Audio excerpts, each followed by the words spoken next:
and then I'm going to go live.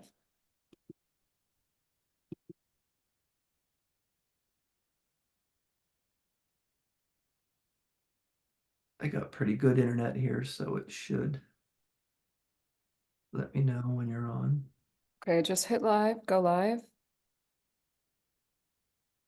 Preparing to live stream.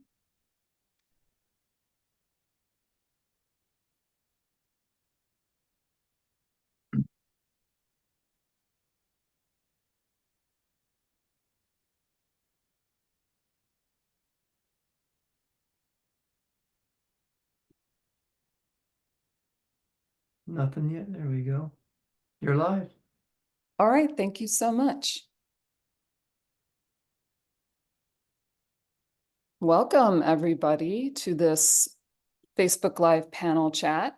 I'm here with my new and good friend, Keith Hill. Welcome, Keith. Thank you. Good to be here. Good. Awesome. I'm so glad to see you.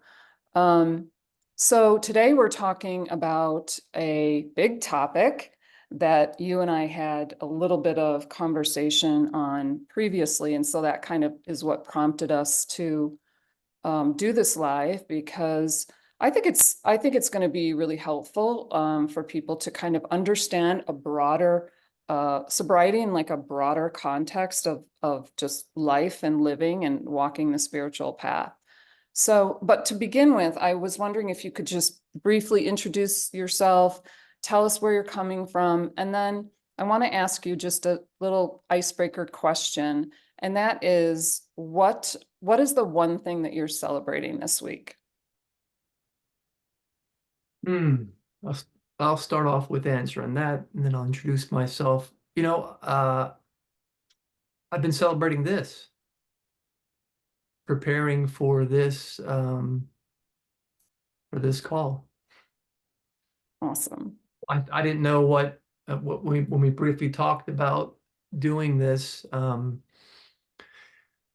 When I got uh, I guess the page, the post that you made, I saw the words sobriety and I went, oh, it's not a word that I use. It's not part of my vocabulary. So that had me spending the few days leading up to that really getting honest with myself, right? And thinking about that term, um, digesting what it means to you, what you shared with me, and then trying to find within myself what that means to me.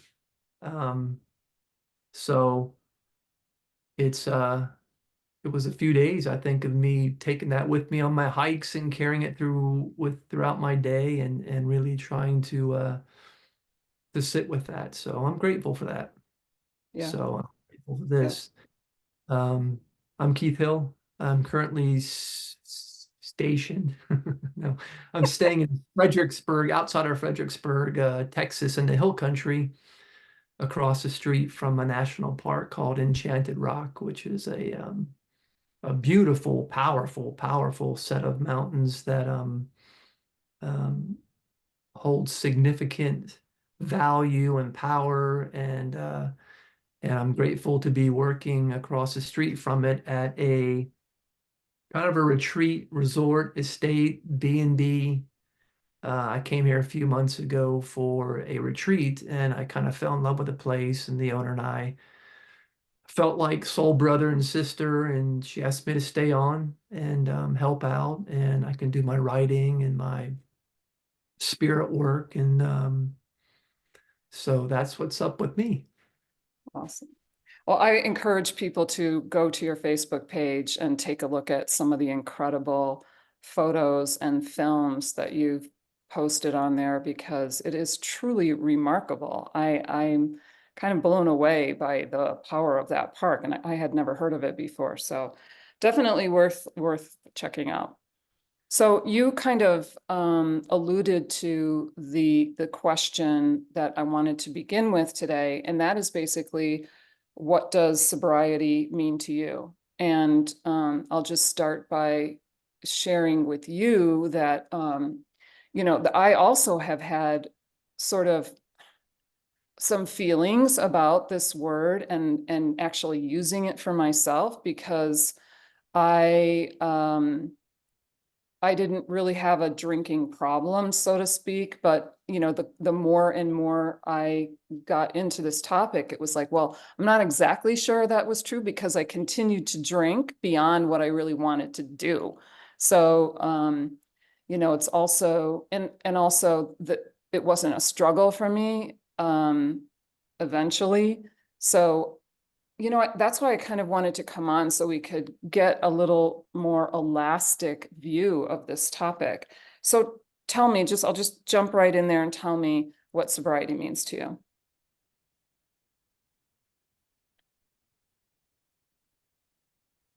Mindfulness in all areas of my waking moments, my day, of being mindful of the emotions that I'm going through, um, how I'm addressing them or not addressing them. What am I bringing to um, challenges and struggles? Am I bringing a present mind, a healthy outlook, a loving support for myself, or am I looking to medicate it and which I still do in a number of ways at times. So that's what came up for me was sobriety is presence and mindfulness and flow. I mean, I have a similar definition of it or perspective on it because I had this point where I realized that to me, sobriety was the recognition that I am responsible for every facet and aspect of my life in every waking and sleeping moment. And that is a sobering concept when you first awaken to that. And so sobriety for me has become examining and releasing anything that is between me and my highest self or my God realized self or whatever you want to call it. And there's so much that could be included in that. I mean, the things that we think about today about sobriety are substances, shopping, gambling, porn, all the things, but it goes so much deeper than that. I read this book and this young woman was saying that anytime that you are not really fully being yourself in any situation, you're basically addicted to the suffering of not being yourself. And that just hit me like a ton of bricks. I was like, oh no, oh no, this is terrible news. Uh, so can you talk a little bit about your evolution through sobriety? Like, and if you have a better term for it, I'm for that. But what's your evolution with it? Well, so July of this year will be 10 years without alcohol for me, which was my daily vice. It runs deep in the family. My father was an alcoholic, and I was born in Bermuda, and my father managed the NASA tracking station. I might have told you this, but he was a functioning alcoholic. He would have a fifth of gin every morning just to stop the jitters, and then he would drive his motorcycle to NASA, and manage, I think, a team of 16, 17 people. Um, so it's in the family. I have my siblings. A number of them have battled with it as well, but I had a unique relationship with alcohol that my family didn't, in the fact that almost half the time I would drink, I would wake up the next day with a migraine. And alcohol became that important to me that I was looking to risk every time having a 24-hour migraine, putting Imitrex needle shots in me and naproxen, and life became pretty dysfunctional. I was technology software sales guy, so I work from home, and it started to impact my life in big ways. And um, I ended up in 2014. I would say that I accelerated my rock bottom, or I should say I had a rock bottom experience, several of them that I've just made the decision and said, this, I don't want it to get any worse than it feels right now. So I'm going to make this my rock bottom. I'm going to do something about it. Um, and I was fortunate enough, my youngest daughter had just moved out after graduating high school, and I went to India for a month to a Ayurvedic center to do a Panchakarma 28-day treatment, detox, all that, and then spent the next month after that in Italy at a meditation retreat, and then Costa Rica. I had something to keep me occupied and something to focus on outside of sitting at home and drinking. So I was grateful for that, and it worked. Um, it's something that it ruined my marriage. We were married for 15 years, had two daughters. Both of us were alcoholics. And I had stopped a number of times during the marriage, and then it got to the point where it was just too dysfunctional. Our daughters were old enough to see the dysfunction, and we ended up calling it. So it definitely had its it had its costs, and I certainly it had its left a lot of wreckage behind, I'd say. So it was a big part of my life for sure. Yeah. And I've always had kind of addictive personality anyway from the trauma that I talked to you about when I was young and stuff. So um,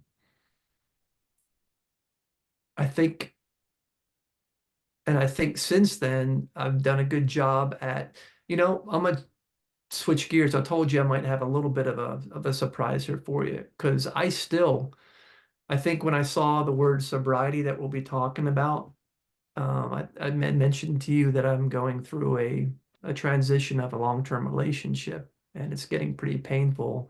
And last week, I did something physically to myself, and I had surgery last summer, and I still had killers left over. Hadn't touched them ever since, and I took one last week.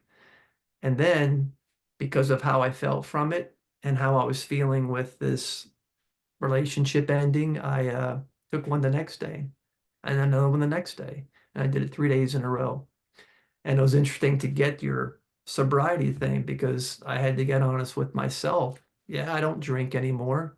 But what am I doing right now? I'm medicating the pain and the discomfort instead of sitting through it and feeling it.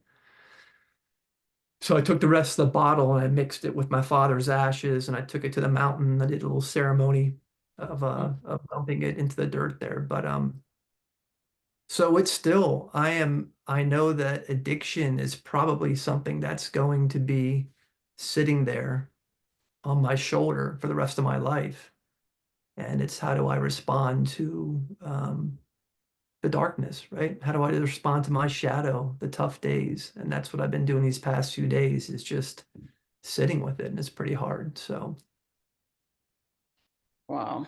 I mean, thank you so much for sharing that because that's the real shit, like that's actually what happens. So I'm really interested in the sort of the interrelationship between alcohol and relationships, like because I'm trying to understand how substances, how addictions play into relationships and how they have that destructive element to it. Both from the perspective of the both parties using or or perhaps only one is using. Can you speak to that? yeah, I've had both.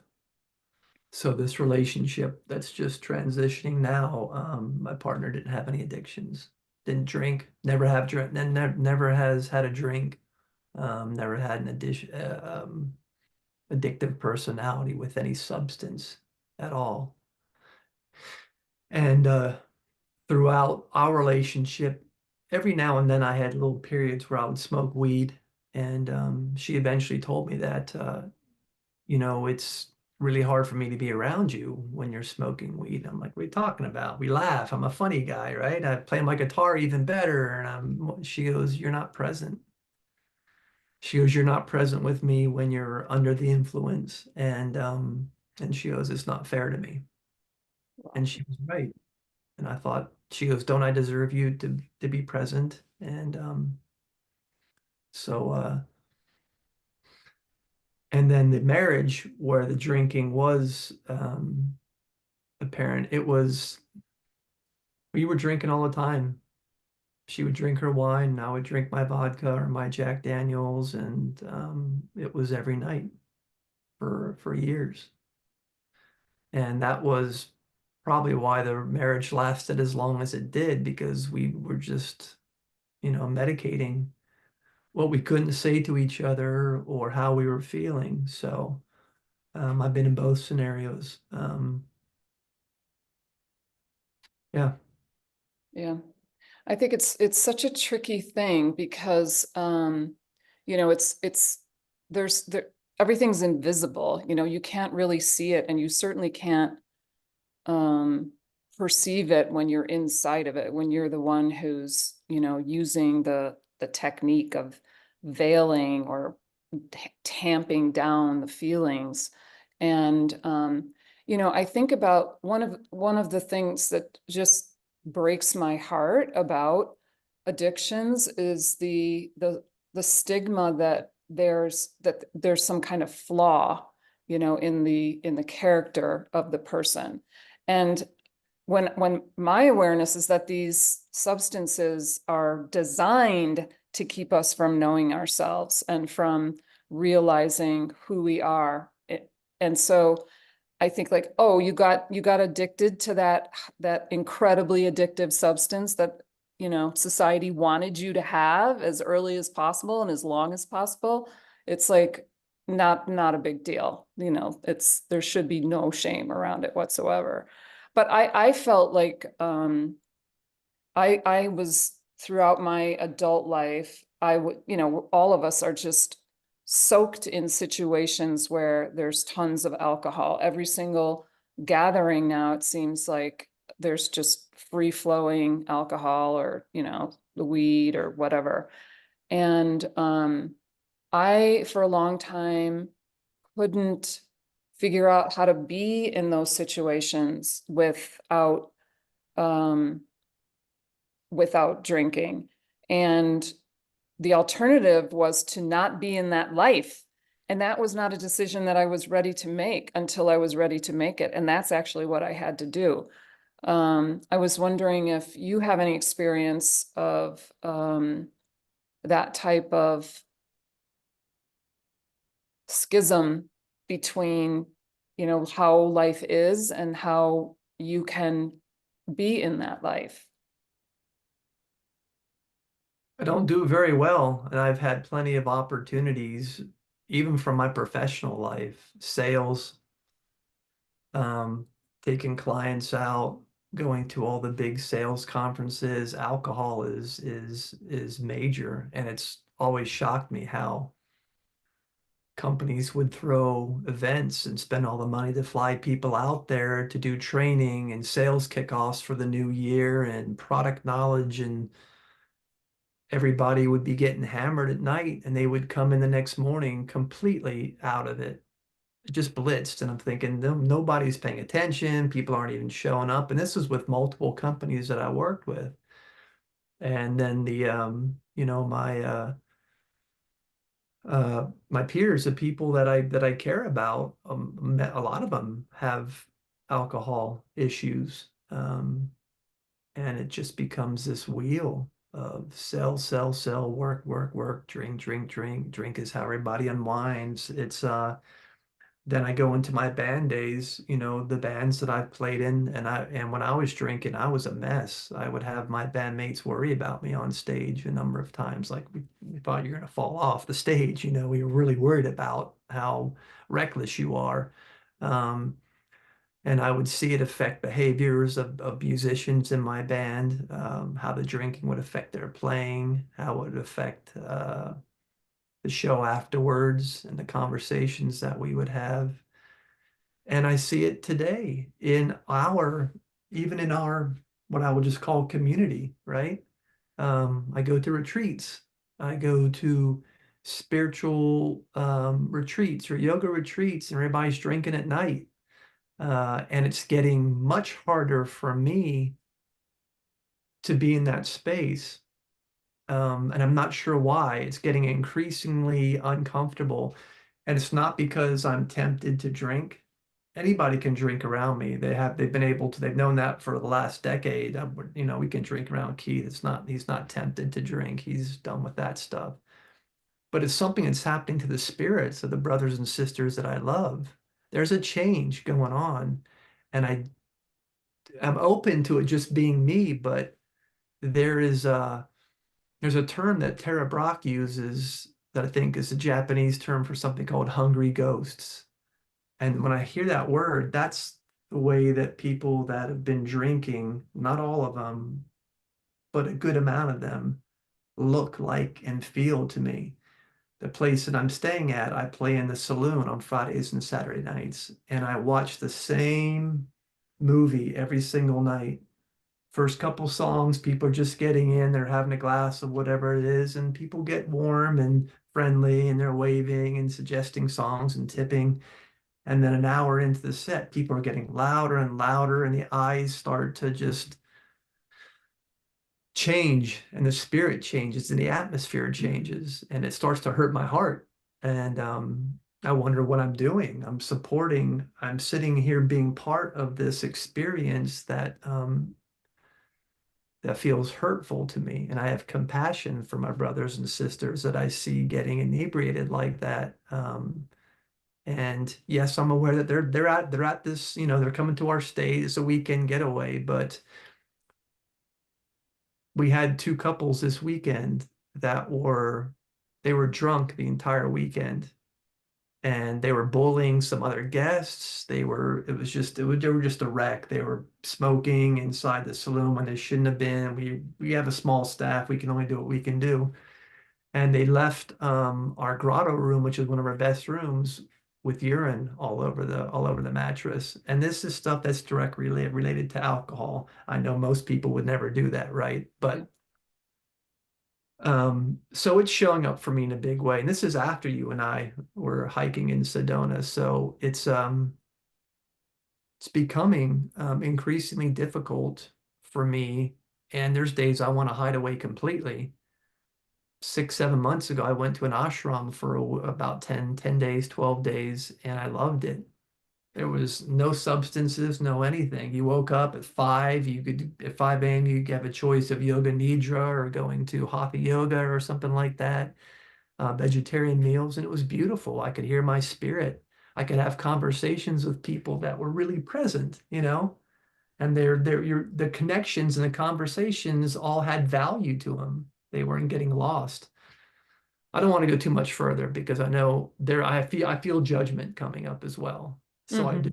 Hmm. Let's just be honest. And I don't like feeling that way. Yeah. I Yeah. think that's the biggest addiction on the planet is judgment. So Yeah. Oh, for sure. For sure. So can you tell me from the perspective of being sober, what, how was not being sober driving your decision making and your actions? Can you get into that a little bit? I don't think it was. I almost want to say it wasn't driving it at all. It would just drive me to the bottle. Anytime something uncomfortable came up, I would grab a drink. I had the freedom to drink at home as much as I wanted. So anything uncomfortable. So it was I wasn't present. I wasn't able to. I saw towards the end that I actually started what's it called? Blacking out. Yeah, Mhm. I would black out, meaning the next morning I wouldn't remember anything about the night before. Um, so I knew that I was doing damage to my brain. But I think to answer your question, you get a little uncomfortableness, you drink, but then I would just have all kinds of excuses to have a drink. Yeah. And mine was strange. I promised my daughters after the divorce, because they live with me, they chose to live with me full time, that there wouldn't be alcohol in the house. And in Virginia, you have a stores called ABC Liquors. So I had three of them in my general city, and I would go to one every 3 days, and I would buy a little half pint of Grey Goose, and I would drink it in the parking lot within 60 seconds and make the drive home, because I knew that I'd be home in 5 minutes, and then I'd be okay. The buzz would then hit me at that point, and I would put the bottles in the outside trash. My daughters knew they were there. The ability to lie to yourself and to justify everything that you're doing and not face it was um it's mind-blowing. It was for me. Yeah. Yeah. That the juxtaposition of being influenced by substances in the presence of sober people is that's kind of like can be a wake-up call, but when everybody around you is doing the same thing, it's very hard to actually feel what it is that you're missing. And as I said before, that I didn't really consider, I didn't drink regularly, and when I decided to stop drinking, I could go 3 months without drinking at all. But I was, every time I drank, I would get so sick, like out the next day, even if it was just one glass of wine.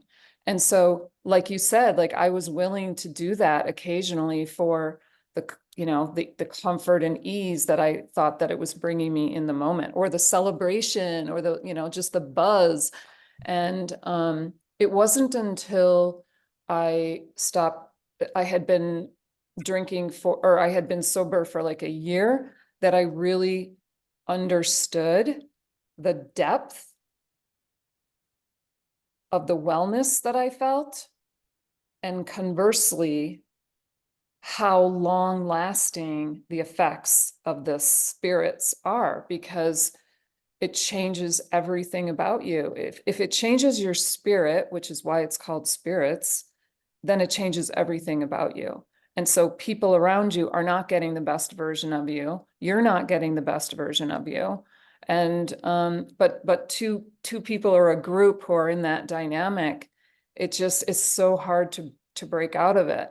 And I mentioned to you that in the neighborhood where I raised my children, I just noticed that pretty much every gathering was just, you know, a there was just so much alcohol. And I wanted to give them an example of what it was like, that it was possible to celebrate with people, to be with people without alcohol.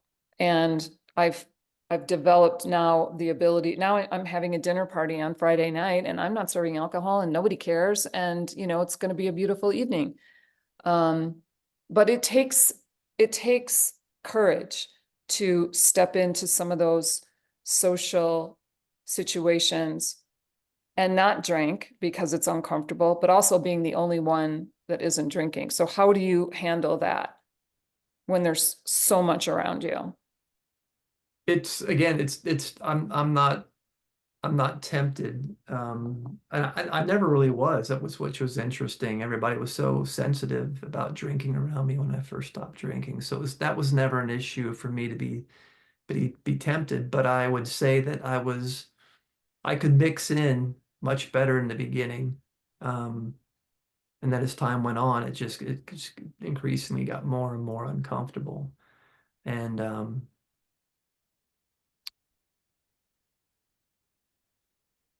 I'm not sure I'm answering your question exactly. If you can That's repeat that. okay. I'm not sure I remember what the question was. Well, I think it was how do you mix in with the drinking Mhm. crowd?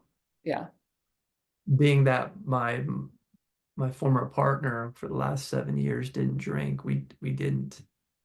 The only time that it would be around my work environment or sometimes family events. So um, it hasn't been in my direct experience until recently at the saloon.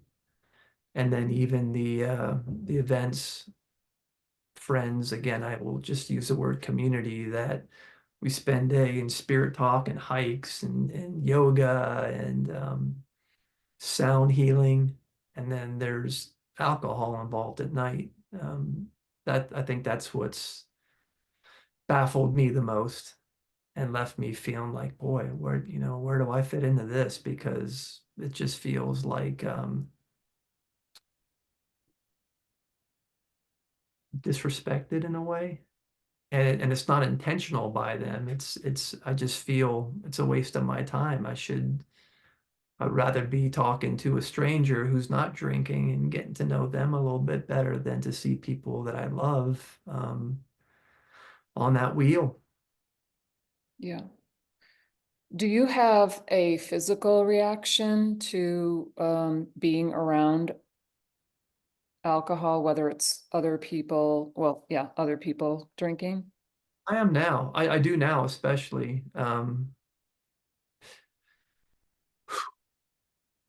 The only term I'll use is probably a poor is I was with a group recently at dinner, and I think there was probably a dozen of us, and um, I believe I was the only one that wasn't drinking. Um, and it was after one of these great spirit-filled days. I felt like I felt like the alcohol was being shedded. It was shedding to me. I started to feel um, like I was under the influence. And that kind of worried me because I have a direct experience with may sound strange, may not sound strange. I think alcohol and drugs are portals for entities. I've experienced that myself with every substance I've ever taken. I feel something else has taken over my body and my mind and my actions. So I start to see that today in people. I see people shift and again to what I would call these hungry ghosts. I don't know if I could show it to you. I pulled a picture down from Tara Brach's site of the Japanese hungry ghosts. It's a drawing of this open mouth, thirst quench, big belly kind of, it's a ghost.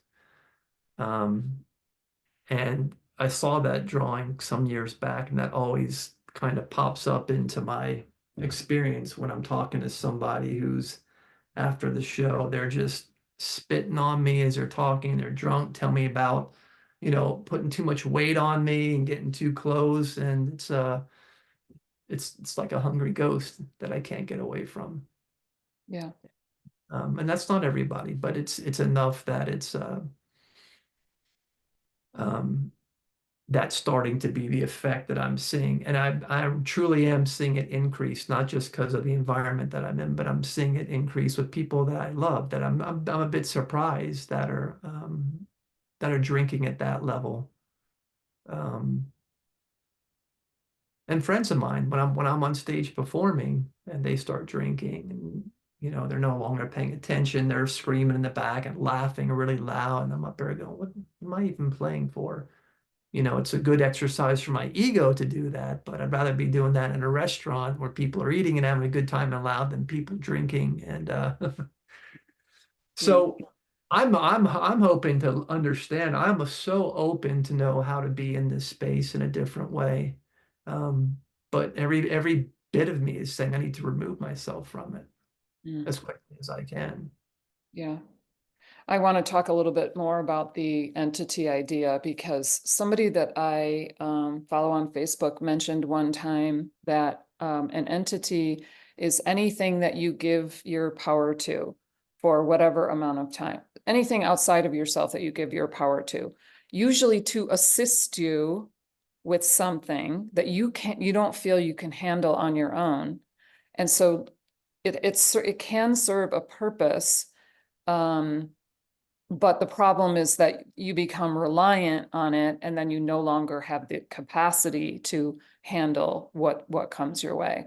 So we all have experiences with entities. It could be food, it could be people, it could be curriculums and YouTube videos, all of that stuff. And the the the beauty is that when you are able to retrieve your power, it it there's less room in you for anything but the truth. And then you're able to see truth and beauty everywhere you go. It's like your senses heighten, and your ability to tap into the everyday beauty. You're not overlooking those things anymore because you have this haze of whatever the entity is that your entity of choice, so that's kind of really my one of my motivations for doing this, is because I've been able to see beyond the the the difficulties that I had to go through to live this lifestyle, or to live as myself. It's not even a lifestyle, it's like living as myself. Um, those are some difficult barriers. They're difficult challenges. But the reward is to be living more fully, is the the biggest gift that you can possibly receive in this lifetime. And I also feel that we've lost sight of what a gift it is to be alive, and that we're willing to not be alive for any single minute of it. And I still do it. I scroll. I've got, problems. I eat too much chocolate, whatever. But when I can tap into those moments of pure lucidity, you can't do that when you have substances in your system. You just can't. And to when I heard you say that it was starting to affect you on an energetic and physical level, that just breaks my heart, because I feel that the people who love you would never want that. They would never want to do that to you. But but this is kind of a new phenomenon, because we've all been under these blankets of distractions and coping mechanisms.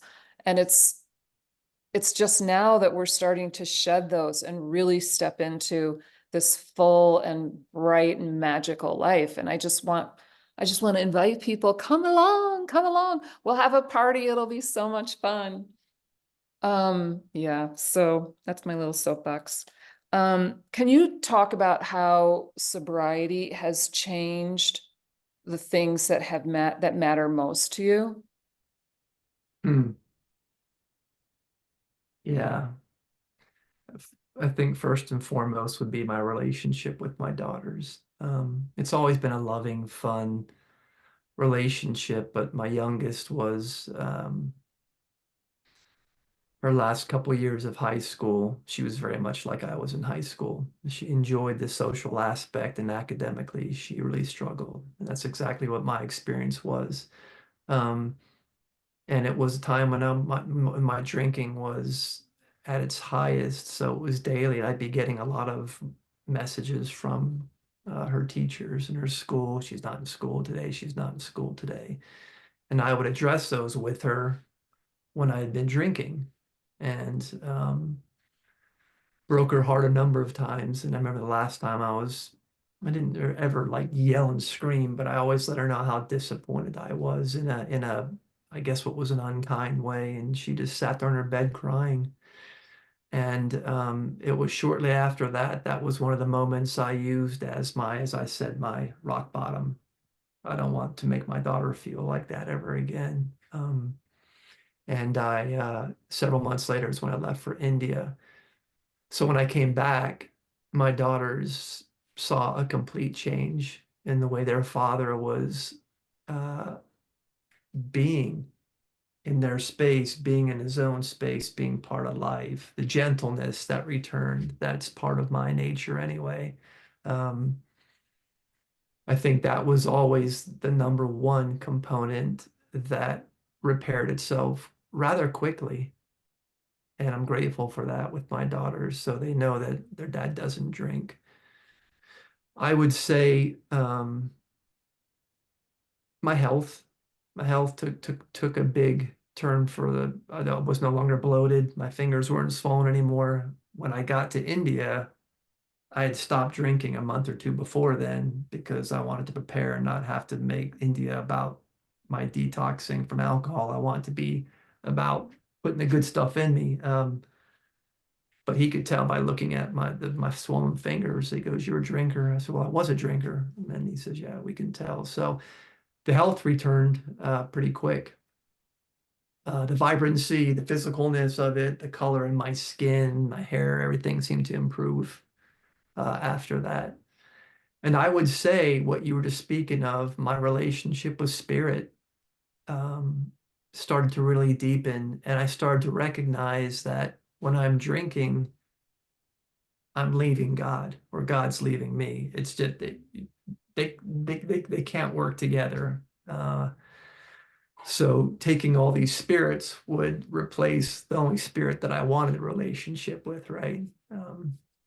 So that was, I think those three things were the biggest increase that I saw in the improvements in my life.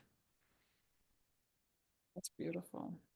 That makes me think of the, what's really going on here, and that, on this beautiful planet is that we like God is seeking an experience of life through each of us. And what matters to God is that you are yourself, because that is the unique perspective that spirit is seeking. And so, when you're not yourself, it feels like, if it were me, if I were God, I'd be so sad, because becoming yourself has become so difficult for us. Like, we're so distanced from it, and it's been trained out of us and programmed out of us. And so getting that back, and healing the trauma that has occurred because of the absence of ourselves, it's such hard work that we can't really, might not think that it's actually has the potential to be in more communion with this energy that is wanting to express as you. It's just like, you certainly, and that changes everything, not just substances, but it changes the way you speak to people, the way you view people, the way that you view situations. And you just start to seek authenticity, because you want to honor the gift that you've been given, this incredible life that God wants to live through you. It's just, whew. Um, Well, okay, go ahead. that was beautifully said. So sobriety is a way to honor God and let Father, Mother, God work through you, And then you become an instrument. And And the since a lot of relationships are built on drinking, friends getting together for whatever occasion. Um, I think that probably not drinking feels like those relationships are going to be endangered. And that's true. That's 100% true. They might be endangered, but the way that you're able to make new connections, like you and I just like immediately were able to go deep because we're both clear and willing to do that. And so these relationships like this just kind of flood into your life. And that's another one of the rewards of doing the work of becoming clear, I think. And so I'm just keen to talk as much about the benefits as we possibly can. Do you have anything to add to that? No, it made me think of several, but one of my best friends on this planet, I met her at in India. When you're going to a place of soberness and well-being and self-improvement, you make those connections like you and I did immediately, and you become family. I know I can go to Scotland and stay with her whenever she wants again, and vice versa. It made me think of when you said that. I said, that'd be nice. That'd be a fun challenge for drinking crowds to agree to get together on a Friday or Saturday night and not have any drinks and still go out with whatever they enjoy doing and seeing how that experience feels. Maybe you do it a couple times a month and see where the conversations go and know that I'm feeling uncomfortable not being able to have a drink, but so are you, right? We're going through this. Because you're right, there's the depth and the rawness and the memories and the conversations that you remember the next day and how deep you went, and then the follow-up messages. Thank you so much for speaking to me. Those things don't typically happen when there's alcohol involved. Yeah.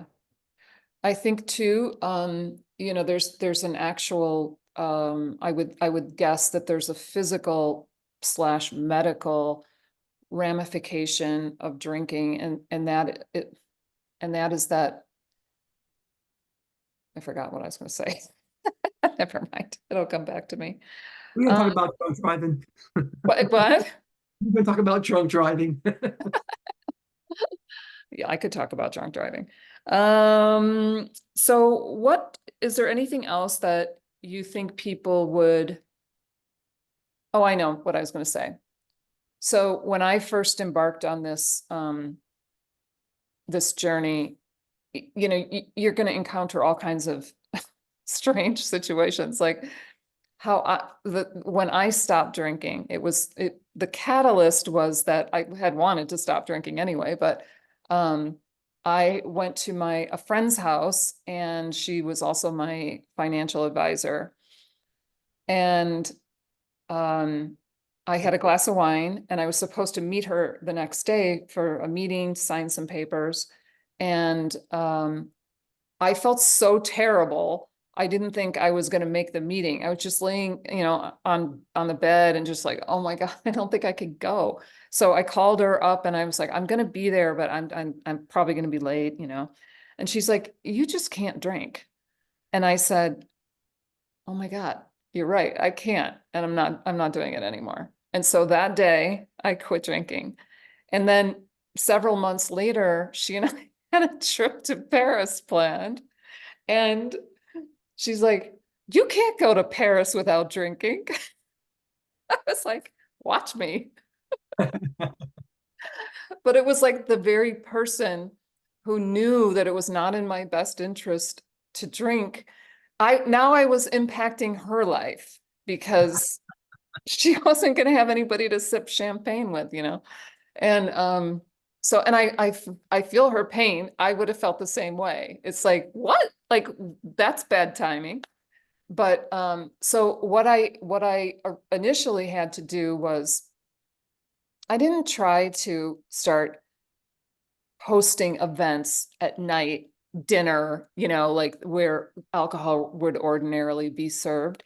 But I started with other types of events, like the one that I mentioned, was that I wanted to provide a example to my kids, was that we started having this Christmas Eve coffee in the morning for our neighborhood. And obviously, we're serving coffee, but I can't tell you how, so it was a huge success. The neighbors all loved coming, and the kids could come. So you didn't have that uncomfortable feeling where, children were observing people drunk. I mean, who wants that? Nobody wants that. Um, and so, but I can't tell you how many times I was tempted to serve like a mimosa because I was still on the track, I just was entrained that way. And even though I had started this party for the express purpose of showing my kids another way to be in the world with their community. So then I had to think of more creative ways to gather people together. And one of the things that helps is to do things in the morning. Like there are fewer people that will be inclined to do that, or some kind of sporting event, or a walk, or crafting where there's hot glue guns, where it's just literally unsafe to drink while you're holding a hot glue gun. And things like that. We can think of a million things. A sound healing in the morning, the afternoon, like that feels safe. Maybe. I don't know. I don't know.